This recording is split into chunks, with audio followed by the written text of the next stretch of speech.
Good evening, everyone. Good evening to folks who are milling around. I'm doing my least favorite thing, which is to interrupt conversations and to say we're going to start probably in about 2 minutes. We have some folks who will be joining by live stream, and we don't want to keep them waiting too long. There's tables up at the front.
Good evening.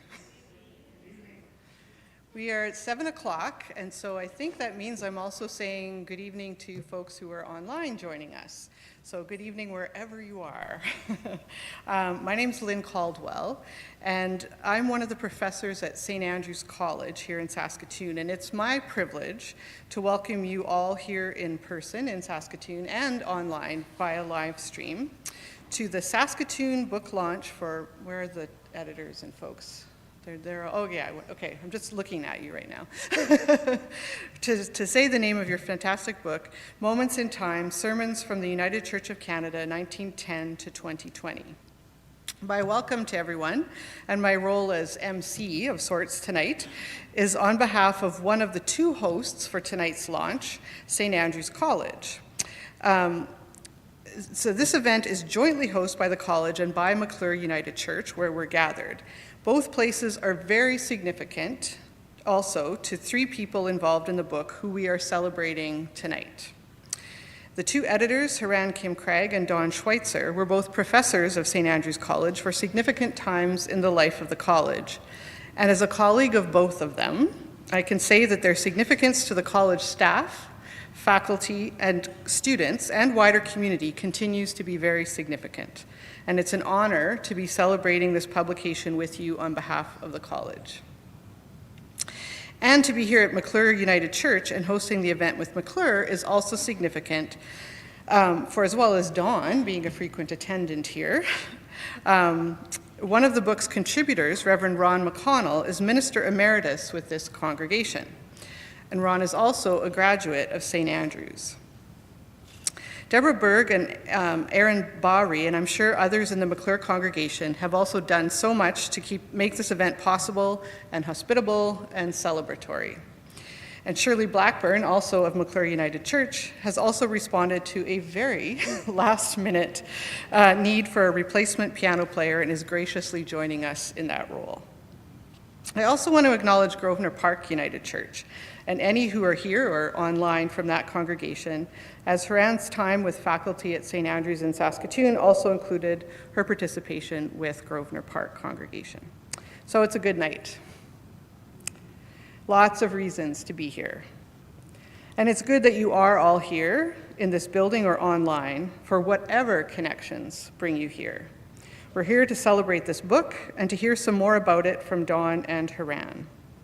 So we have a program of about 30-ish minutes, 30 to 40 minutes, kind of depends on how we stretch and all of that. And it will include some singing, some words from the two editors, and a feature conversation between Dawn, Haran, and Ron about prophetic preaching. We'll also hear about how the book has been used in a class at St. Andrews to engage students in learning about the context and praxis of the United Church of Canada. And throughout the program, we'll also be singing a hymn written by Sylvia Dunstan, who also represents many moments in time of the United Church as a prolific hymn writer during many of the decades celebrated in this book. First, I'll invite my colleague, Dr. Junjun Kim, Director of the Designated Lay Ministry Program at St. Andrews College, to offer a land acknowledgement and opening prayer.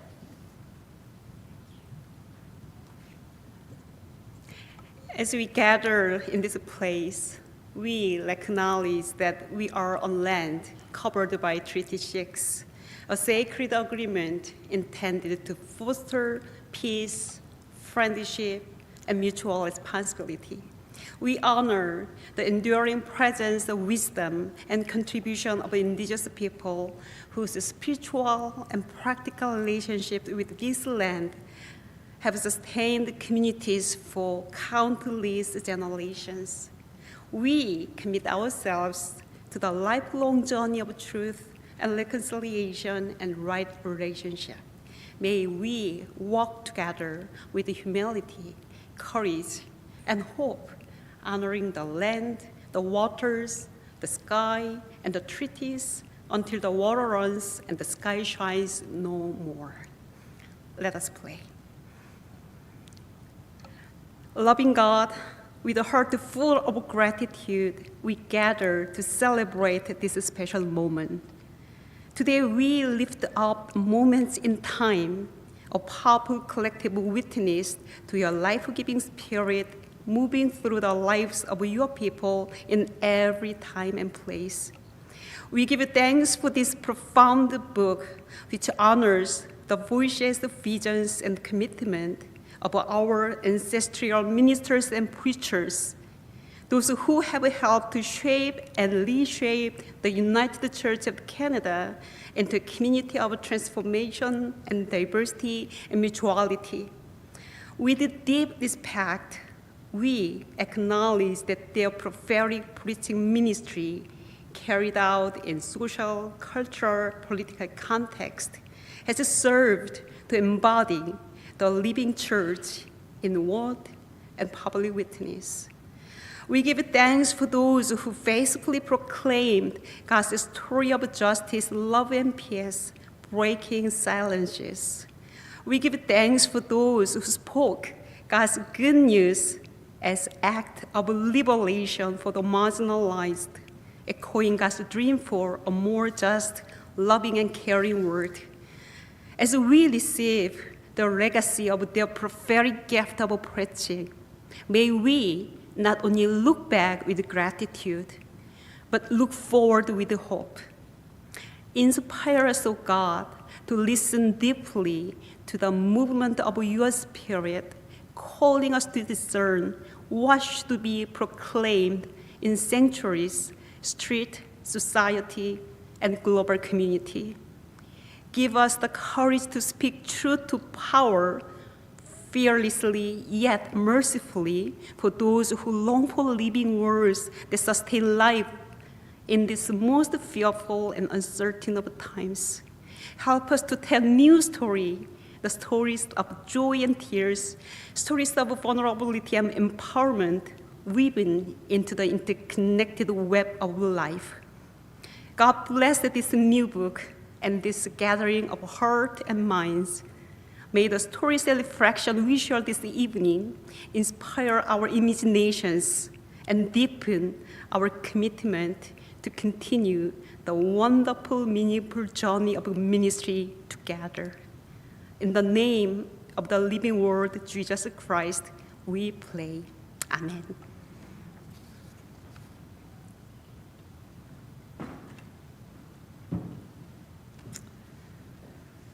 Now, I'd like to briefly introduce the two editors of Moments in Time. Oh, no, I wouldn't. We would like to sing. Wait for it. We'll come back to that.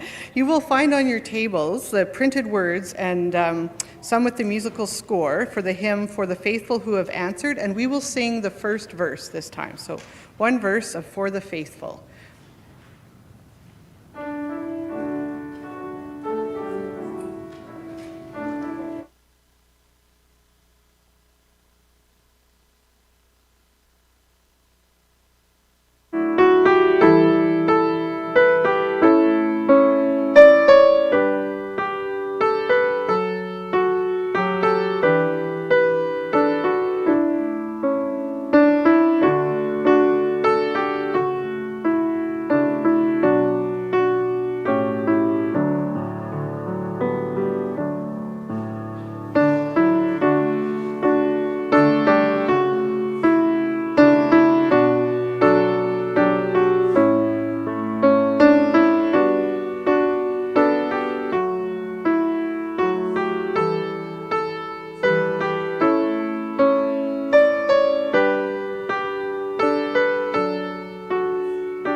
I really would like to now introduce briefly the two editors of the book we're celebrating tonight, Moments in Time. And it's a bit challenging for me to be brief because I've worked closely with the both of them as we shared time on faculty together at St. Andrew's College. And also because there's just a lot to say about each of them that would helpfully introduce them in relation to this project. However, they will both have lots of time to talk to you tonight, so I will try to be brief in my comments. So one of the email messages I had today was from my always serious and never kidding colleague and friend, Don Schweitzer. In response to my just checking in with you to say everything looks good for tonight, the message I sent to Don and Haran, and Don's reply was, "Is the event tonight?" So one of the ways that I will introduce Don is to say that while he does have a deep seriousness of heart and intellect and faith, he is not always to be taken seriously. Don served for over 20 years as MacDougall Professor of Theology with St. Andrew's College, where he is now a Professor Emerit. He continues an active life as a reader, writer, teacher, and scholar, and is an active participant here of McClure United Church. As an ordained minister of the United Church of Canada, Don also served in ministry with the United Church at Turtle River Larger Parish in northwestern Saskatchewan and with Wesley United Church in Prince Albert. He has written and published many books, including several that make a huge contribution to the historical and theological scholarship of the United Church of Canada. A frequent collaborator of Don Schweitzer is Haran Kim Craig. Haran didn't reply to my earlier check-in email with the same mischievousness as Don. However, that could be because she may have been too busy, or that she knew I could count on her to be here and to be ready. Haran and I have been in conversations with each other for a very long time, and often we have been in very long conversations. So in my introduction to Haran, I would say that while she is someone who I experience as very often on the go in lots of projects and directions, she is also someone who is an attentive, fun, and deeply insightful conversation partner. Haran is currently principal of Emmanuel College in Toronto, and where she holds the inaugural Timothy Eaton Memorial Church Professorship in Preaching. That's a mouthful. And Haran served on faculty with St. Andrew's College as the Lydia Grucci Professor of Pastoral Studies for just over 10 years. She's an ordained minister of the Presbyterian Church in the Republic of Korea, and Haran too has written and published extensively and focuses particularly on integration of Christian practical theology with post-colonial, feminist, and anti-racist commitment. So I'm happy to be here with both of you, and I'll turn it over to you to share some reflections, say some words about the story of the book, and what this point in the program says, whatever you two want to say. So I'll turn it over to Dawn and Haran.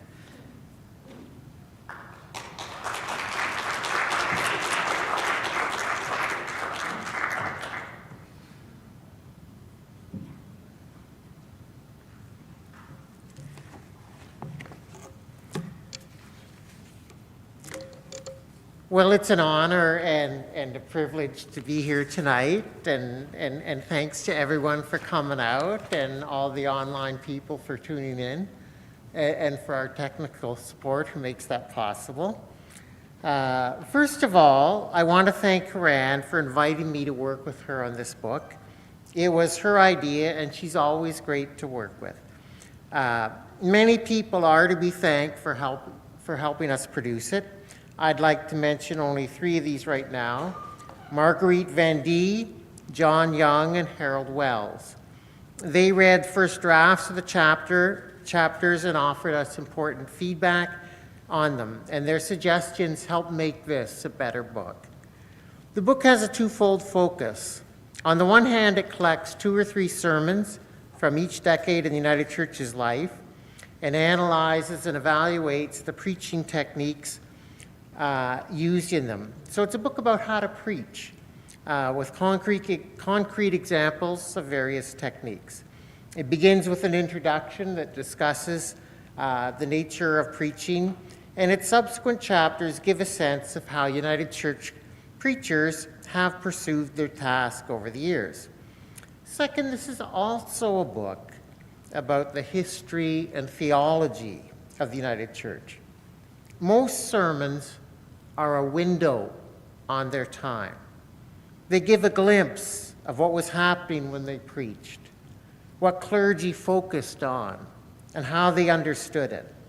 The sermons in these books are set in their context and analyzed for what they show about the United Church in each decade of its life, and also what they show about Canada in that time. As well, sermons are also theological statements. They give a sense of how the gospel was understood and applied in a given moment by a particular preacher.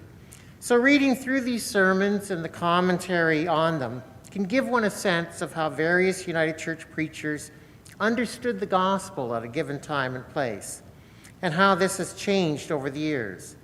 So, for example, the sermons by Stan Lusick and Bev Brazier in chapter 8 give a glimpse of the United Church, first heading towards General Council in 1988, and then afterwards trying to come to terms with a momentous decision that was made there, as well as other changes in the church.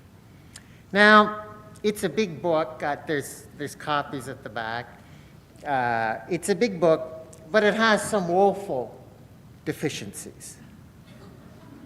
There's no sermon in it by Deborah Berg. I don't know how that happened. And also there's none by Emily Carr. As well, there's no sermon in it by Lindsay Moe, Brian Walton, or Sheila Lavender. And on a personal note, there is no sermon in it by Leslie Schweitzer. It will take a lot of chocolate to get over that last omission.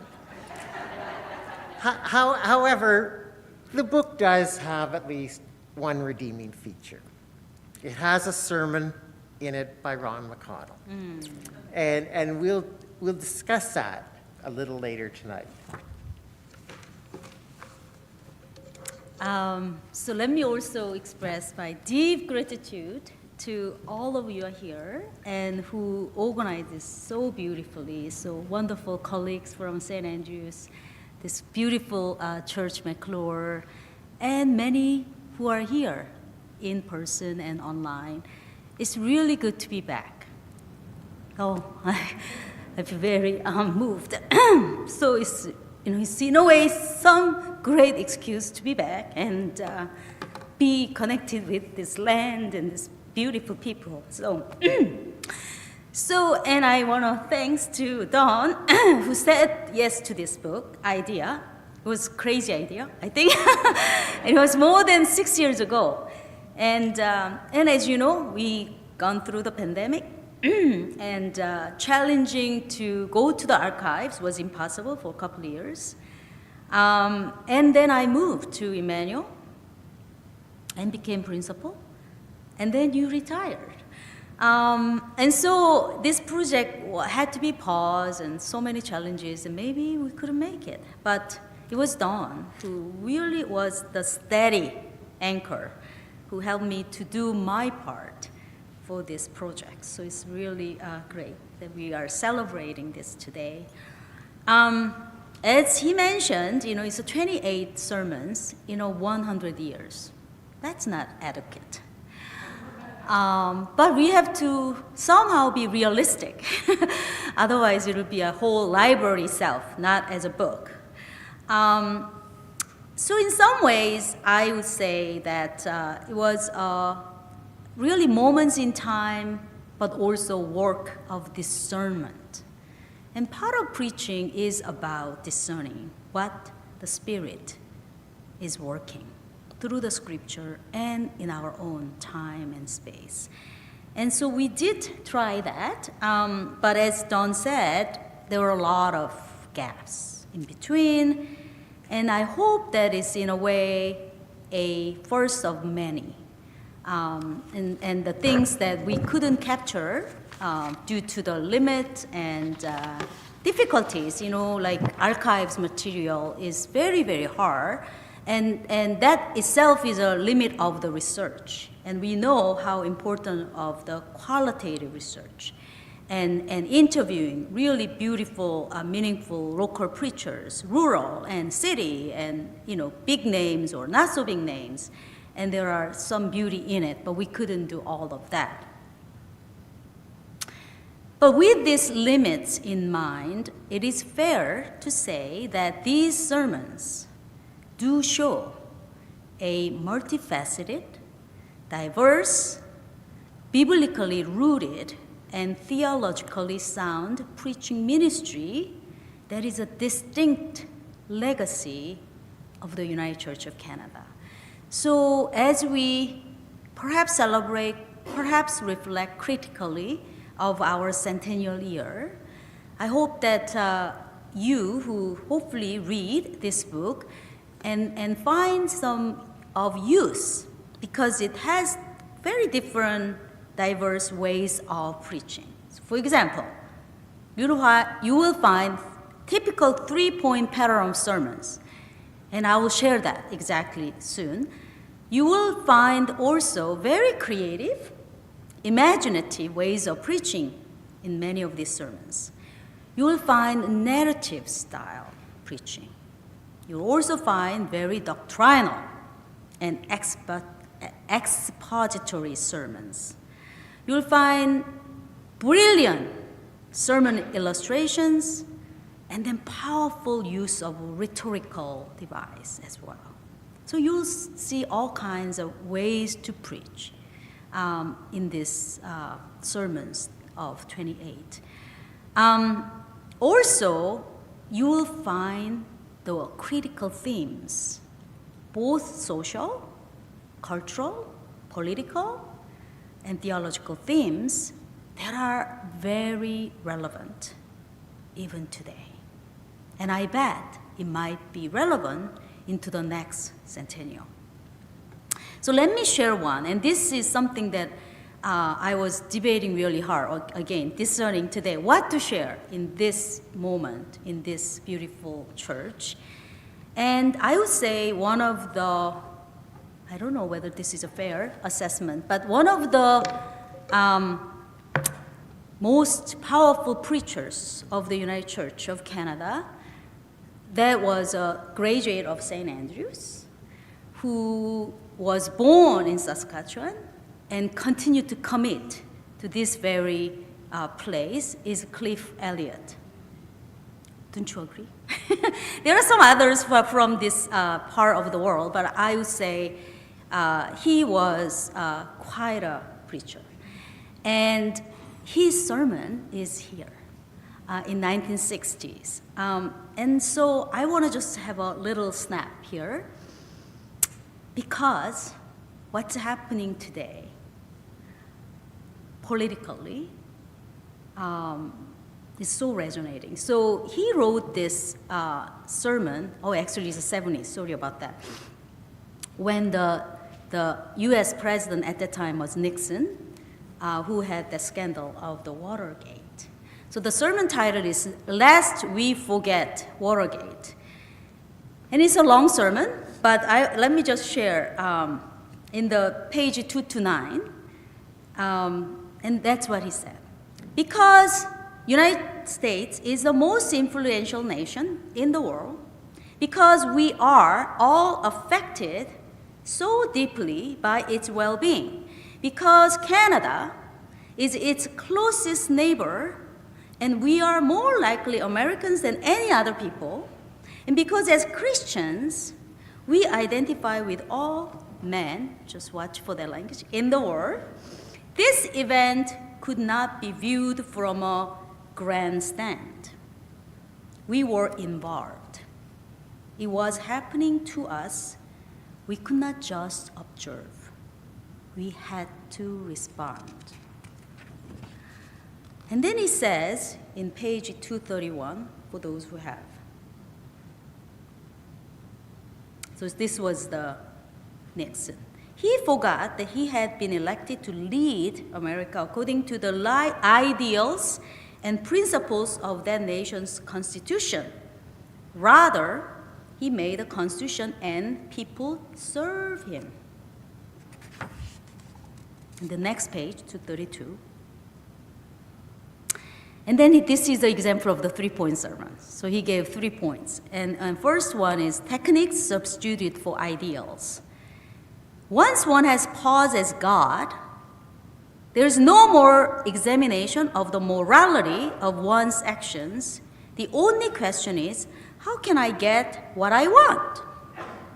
Because of what I want is by definition good. And then he wants to say the techniques substituted for ideals and the success substituted for repentance.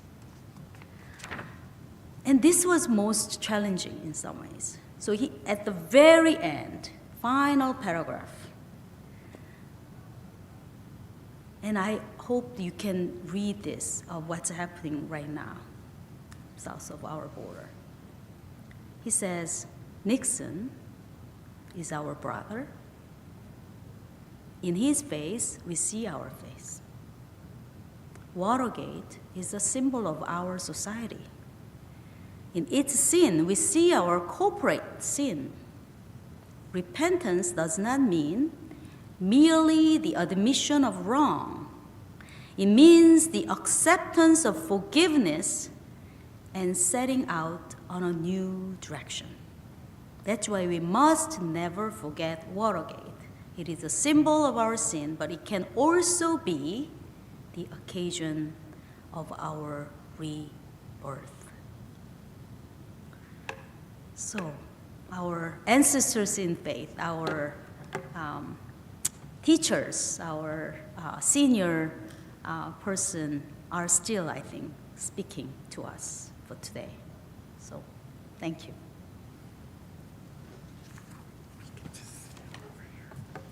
I don't know. I think we'll have. Yeah, over there. Yeah, sure. We're going to sing first, but Okay. yeah.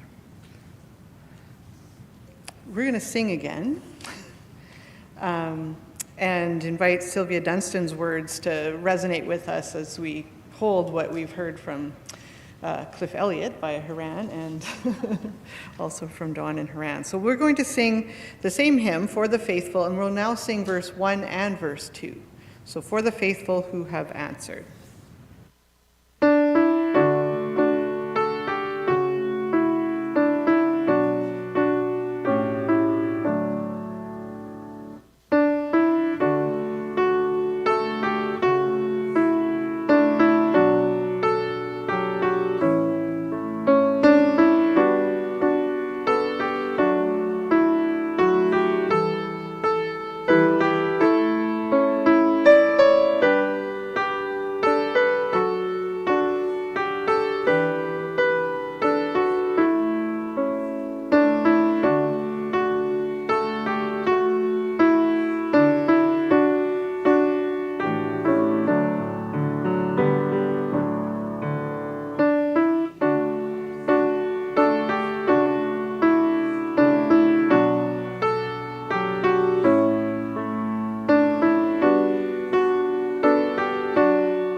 And now for what I'm calling the feature conversation. We'll invite Ron McConnell to join Haran and Dawn. Yeah, we'll have Ron can sit. Yeah. And so one of the preachers whose sermon was selected for the 2010 section of the book is Ron McConnell, who's here to share in some conversation. Yeah, let's just clap for that.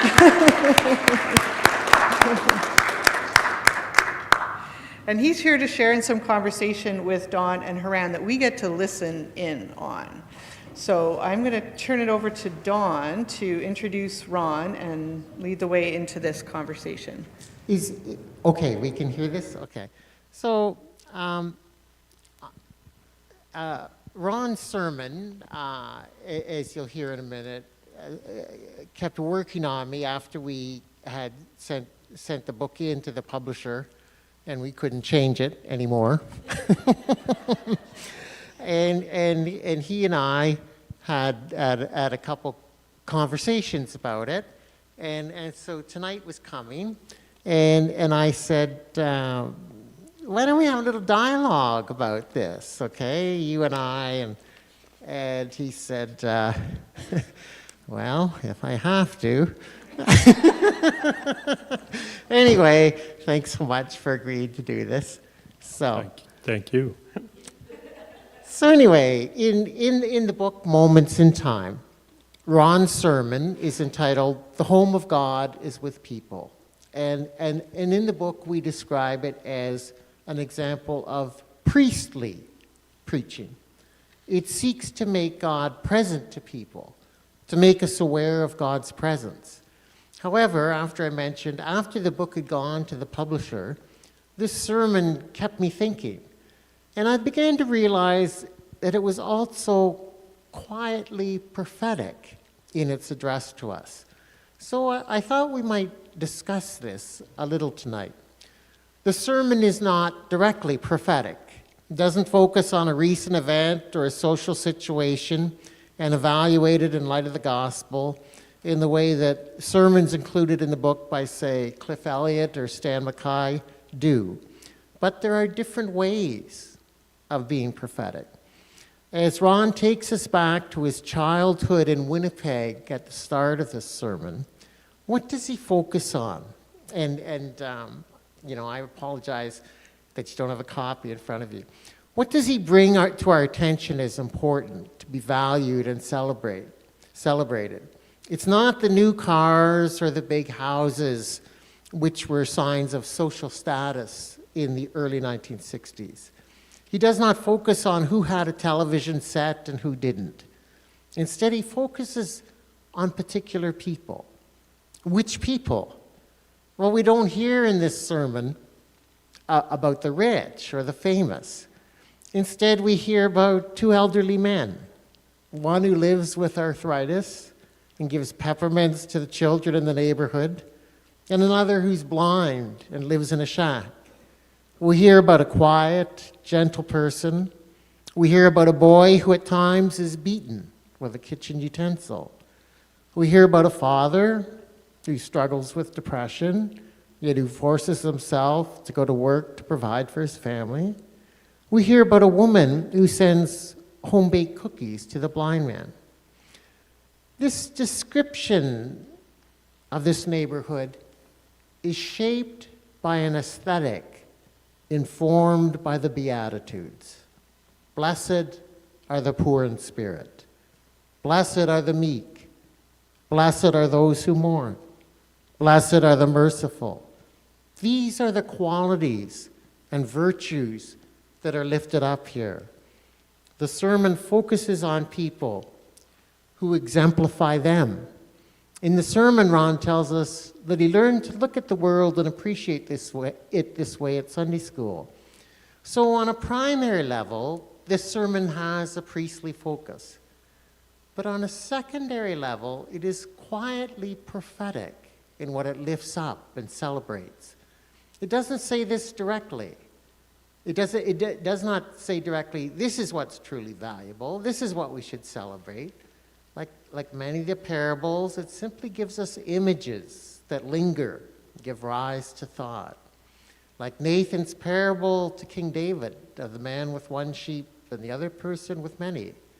This description of a neighborhood gives us food for thought and leaves us to draw our own conclusions. What?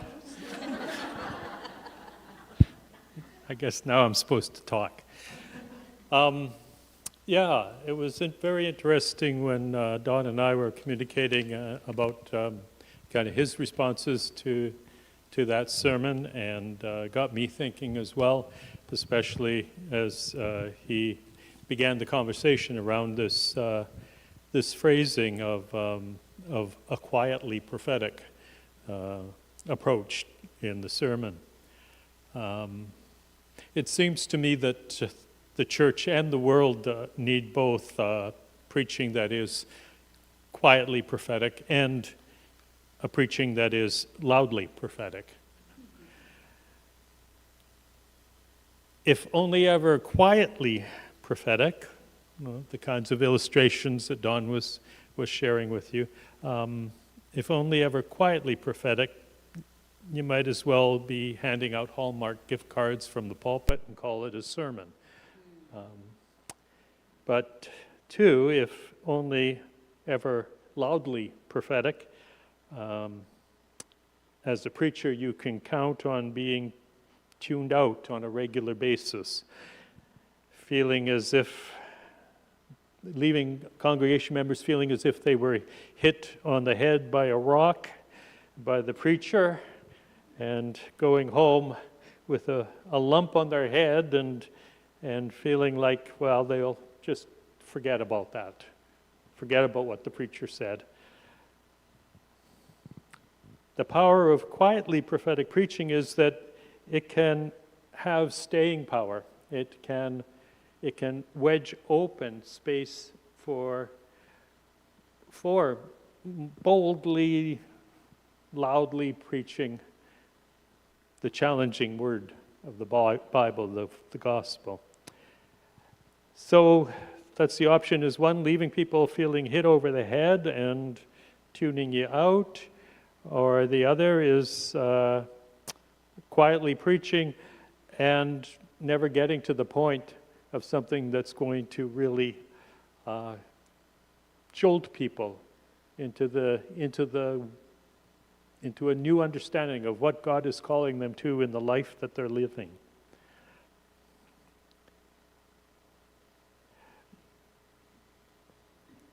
The power of quietly prophetic preaching, though, is that it can have the staying power, and it can open people up to hearing the loud, even if not shouted out loud, the loud voice of God saying, justice matters.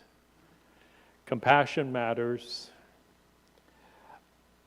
Sacrifice matters. Hope is eternal. So I kind of avoid loudly prophetic preaching because what's the use of doing that if it really is making people shut down in terms of their openness to that gospel? So rather than the rock on the head, I like to slip pebbles into people's shoes and have them, be poked through the week, prodded through the week, have it impossible for them to tune out, in that somehow these reflections, these stories, these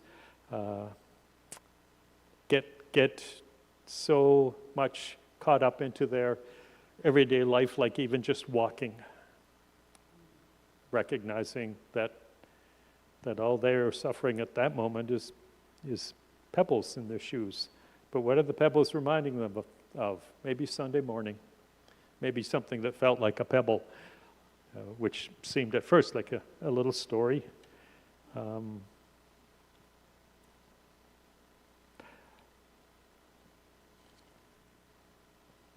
In the sermon, as Don talked about it, the first part of the sermon, is quietly prophetic, and I hope prepares listeners then for the second half of the sermon, which is more loudly prophetic in that it addresses an event that happened at the time that the sermon was written, which is a terrible collapsing of 8 floors of a building in Bangladesh, in which garment workers were hard at work making clothing, and that collapsed on them and killed so many and brought such pain and sorrow.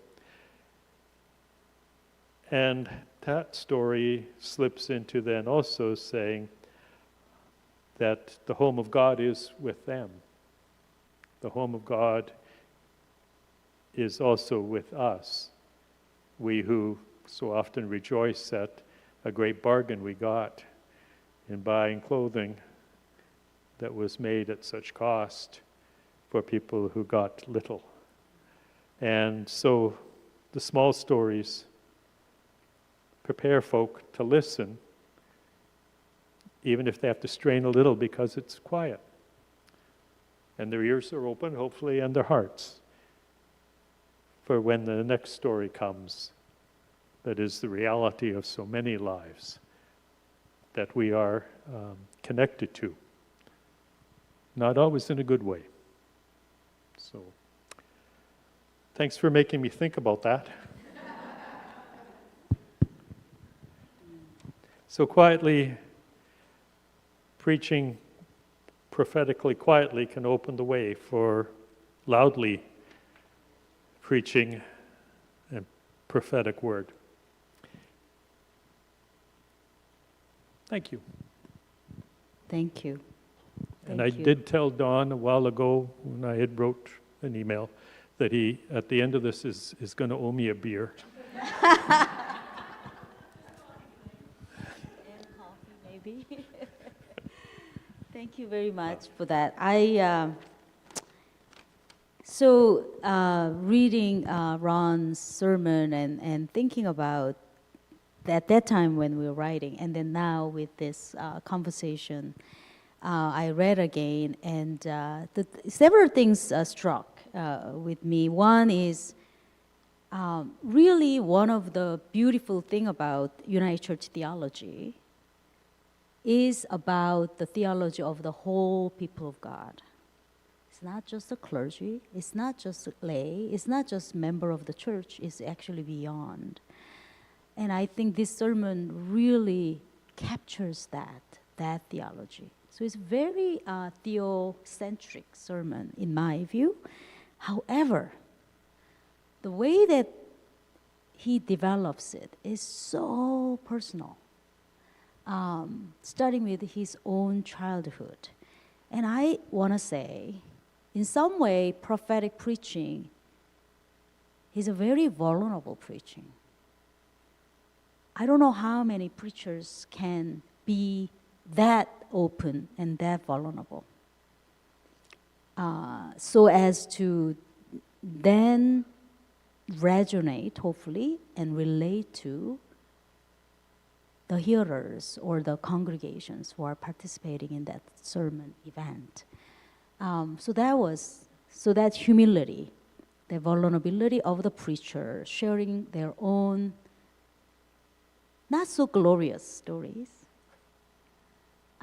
because it really, but it shows the experiences of the life as struggles, whether it's depression, whether it's with disabilities, whether it's even domestic violence, all those quite difficult stuff of life that are being experienced by not just with the preacher, but around people, and not just with their members, but beyond.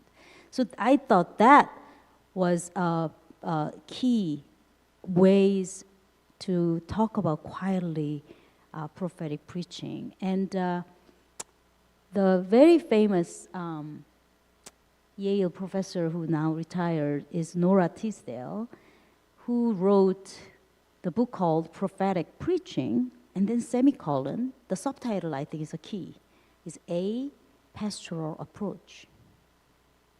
So here, prophetic is not quite prophetic unless it's pastorally attuned. Pastoral preaching is cheap when it doesn't deal with that prophetic aspect. So her thesis and showing how those both binary of prophetic versus pastoral are actually integrated. And I think this sermon that you preached at this very congregation in 2000. It was 12? supposed to be in the decade 20, 2000 to 2010. but he actually preached it in 2011, I believe.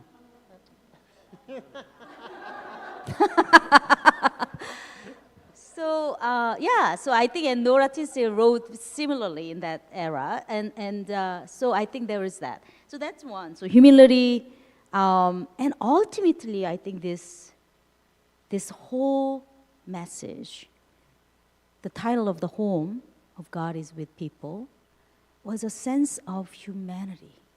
Like we all are created in God's image. He didn't use that word at all, but that whether it's flawed, insignificant, or marvelous, we are for full humanity, and that very humane way of life is what God actually desires. And so I just really appreciated and deeply inspired by your sermon, and hopefully those of us who are continuing to do that ministry will be inspired by your work.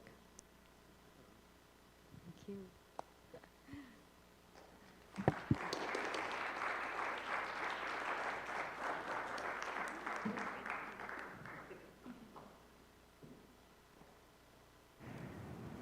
Thank you to Dawn, Haran, and Ron for sharing that conversation with us. And I think offering us, as the book does, a good reminder that there's something very real and powerful in returning to those moments in time, like the preaching of a particular sermon, and to reflect on them again. So thank you, Ron, in particular, for that. I'm going to invite another colleague from St. Andrew's College, Dr. Vernon Lee, to come forward. And Vernon is going to share about how this book has been opened up conversations in a class at St. Andrew's, which is actually not a preaching class. So I'll invite Vernon to come and tell us about that.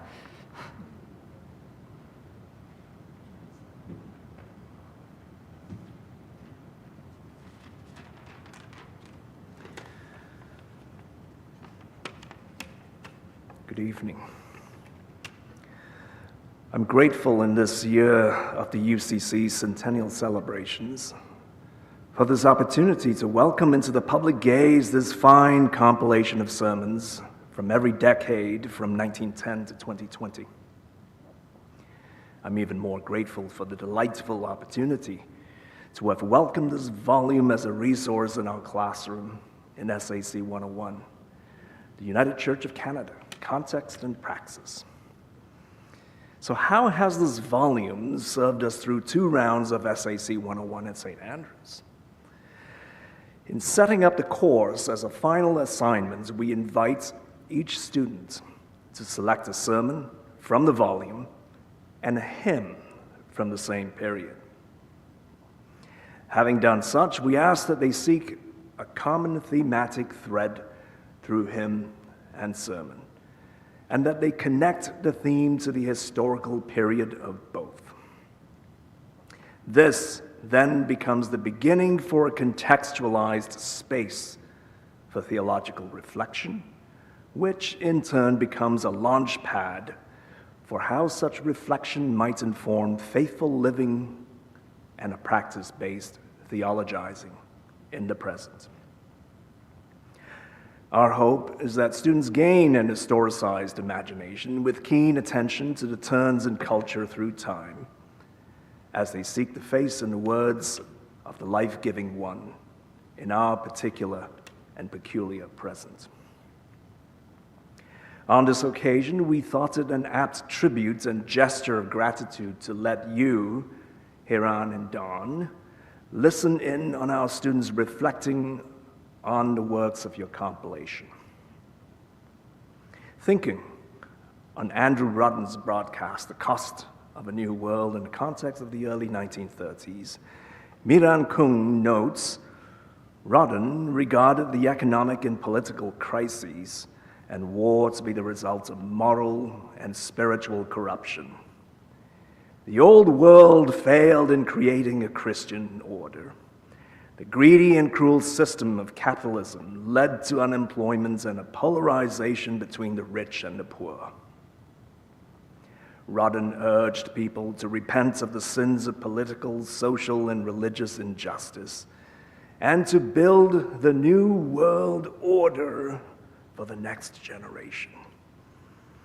But Rudden argued that people need to pay the cost in order to build a new world, just as they had paid for the freedom of speech and thought. With similar astute attention to the historical dimension in her unpacking of Dr. Clifford Elliott's 1974 sermon, lest we forget Watergate, Kathy Carlson, with a little help from Dawn elsewhere in another volume, situates Elliott's proclamation. She writes, Eliot was writing to a political system born from a majority of Christian denominations who alternately embraced premillennialism, the idea that humanity would devolve into complete decline until the power of a returned Christ completely destroyed it to recreate something new. That belief system emphasizes the power of one, placing expectation for decision and action on a hierarchy. It abandons any impetus for the average person to change things on earth into reflections of heaven. Jessica Noyle, back to Rudden's piece. Noyle entices us to return to the present. In reckoning with the scope of her task, in something of an aside, she writes, I originally read this sermon with the intention of not knowing the time period it was set in. I wanted to be able to form some thoughts and insights, and then relate them to the time period afterwards. But what I found as I was reading through it was that it could apply to many time periods. In the sermon, Rudden says that it is up to us to make the choice about engaging in the new world. But every day is a new world, and we're invited to engage with it and all it brings, and sometimes we just don't have a choice. Noyle's tone to my ear signals something of a spiritual aha in the present, born yet of historical contemplation. Thanks, Hiran and Dawn, for making available to us these historic exhortations to think historically, theologically, and ultimately, responsibly.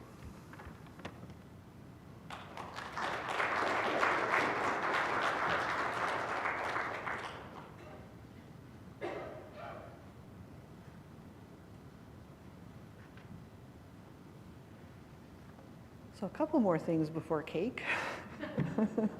One is if Dawn and Hiran have any closing remarks you'd like to share, we'll invite you up for that. And then we're going to sing again, and then I'll tell you about the cake. So Dawn and Hiran.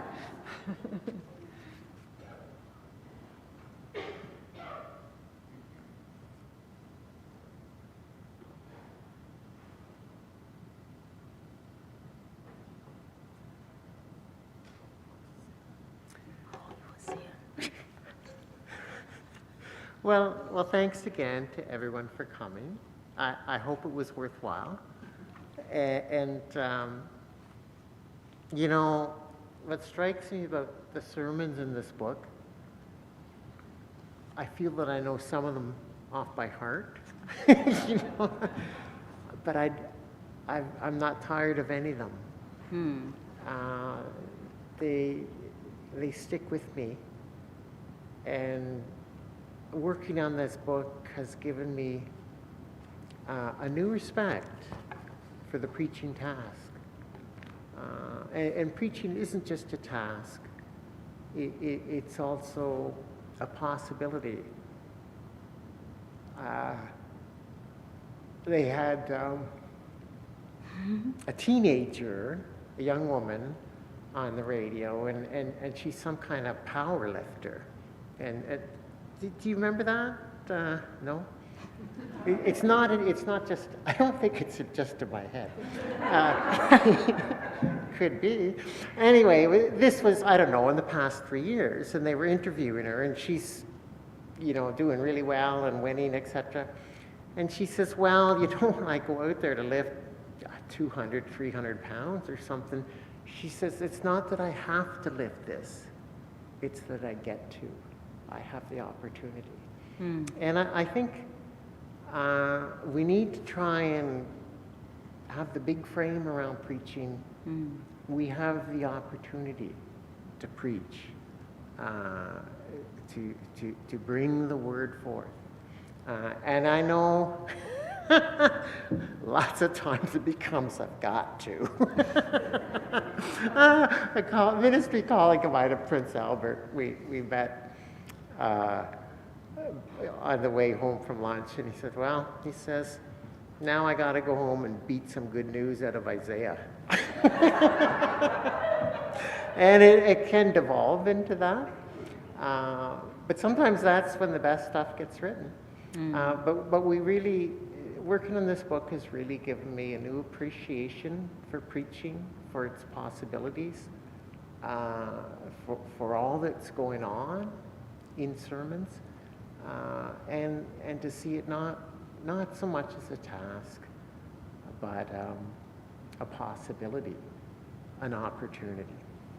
That's great. Well, I want to also say that, you know, preaching is just like theology, just like liturgy. It's a work of the whole people. It's a team effort. It's not a solo, lonely work. I think it has to be collaborative. It has to be echoing, just like the voice that is alone is not good enough, right? That we sing in united and more voices, just like our hymn book.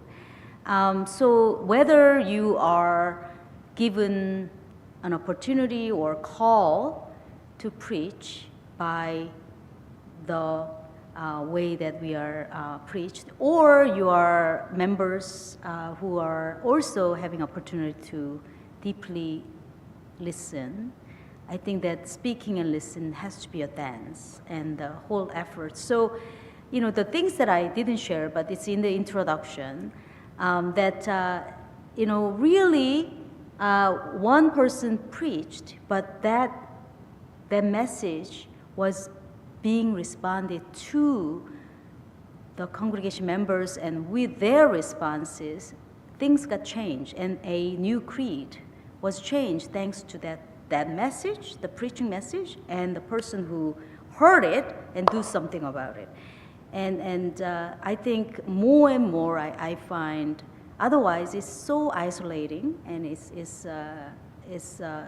you know, burden bearing.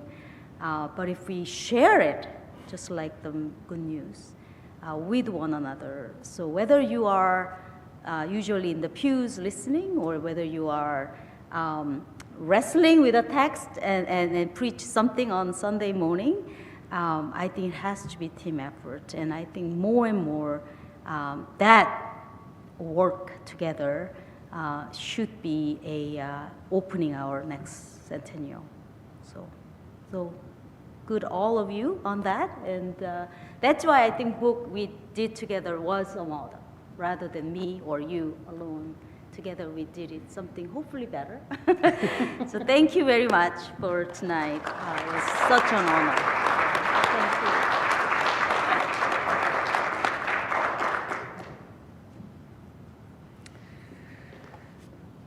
Well, before we sing together one more time, there is cake, if you are here. Well, there's cake. Even better, there are books at the back that you can purchase.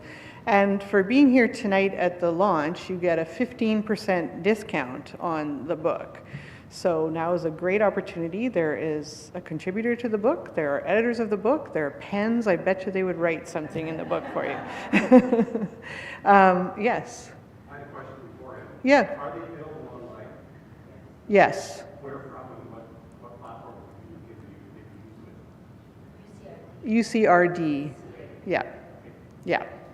So they can be purchased online. Yeah. Yeah. No.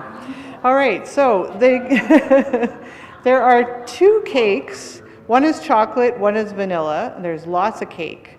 There's plates. You can sit down. You can have 2 plates. You can have a chocolate and a vanilla. And there's also an option of a vegan and gluten-free dessert there as well. There's some coffee, and there's all of you. So feel free to hang out. And thank you for being here to celebrate and to support the work of this book, all the voices that have been lifted up through it. And we will lift our voices and sing all 3 verses of For the Faithful Who Have Answered, and then let's have cake.